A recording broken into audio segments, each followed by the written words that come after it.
व्यक्तियों का वंदन करता हूँ, अभिनंदन करता हूँ। उपस्थित विद्वजनों और सुधीजनों का वंदन और अभिनंदन है। वे प्रणम्य हैं क्योंकि अपना अमूल्य समय लेकर यहाँ उपस्थित हुए हैं। कहानी संग्रह भरतपुर को मैंने अपने जीवन में जिया है, परखा है और उसे लेखनी में उकेरने का प्रयास किया है।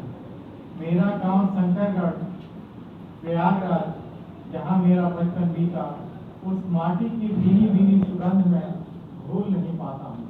और वहां की नैसर्गिक प्राकृतिक छटा घुमड़ घुमड़ कर मेरे मन मस्तिष्क पर अमिट छाप छोड़ती आ रही है। पारिवारिक मूल्यों पर आधारित भरतपुर कहानी संग्रह 7 भागों में है। इसके बाद 5 और कुल मिलाकर 15 कहानियां हैं। उसकी पृष्ठभूमि में मेरे बचपन की यादें, मेरी स्मृतियां संजोई गई हैं। कहानी संग्रह की प्रेरणा को मेरी पूजनीय माँ है, जो विगत वर्ष हमसे दूर चली गई। जब मैं कहानी लेखन करता हूँ तो ऐसा प्रतीत होता है जैसे माँ कहानी सुना रही है और मैं कलम वर्क कर रहा हूँ। मेरे अंदर आज भी बचपन इसी कारण कहीं न कहीं जीवित रहता है, जो मुझे हमेशा प्रसन्न व सुखी रखता है। मुझे कुछ न कुछ करने, सीखने, लिखने की प्रेरणा देता है।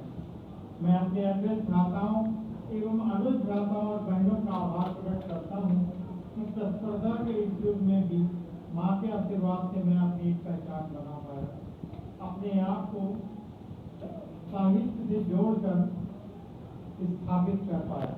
निरंतर सृजनशीलता चाहे गद्य हो या पद्य, विधा मेरी लेखनी अनवरत चलती रहनी चाहिए, यह मेरा प्रयास है। समय का सच्चा और सदुपयोग कर सकूं, कुछ समाज को भेंट कर सकूं। मेरी 3 कहानी संग्रह प्रकाशित हो चुकी हैं। भरतपुर तीसरी कृति है। 2 निबंध संग्रह और 3 काव्य संग्रह प्रकाशित हो चुके हैं, जिसमें एक बाल गीत संग्रह। बचपन से मुझे स्वाध्याय करने का शौक था। उन महान लेखकों, कवियों की प्रेरणा ने मुझे लिखने की प्रेरणा दी।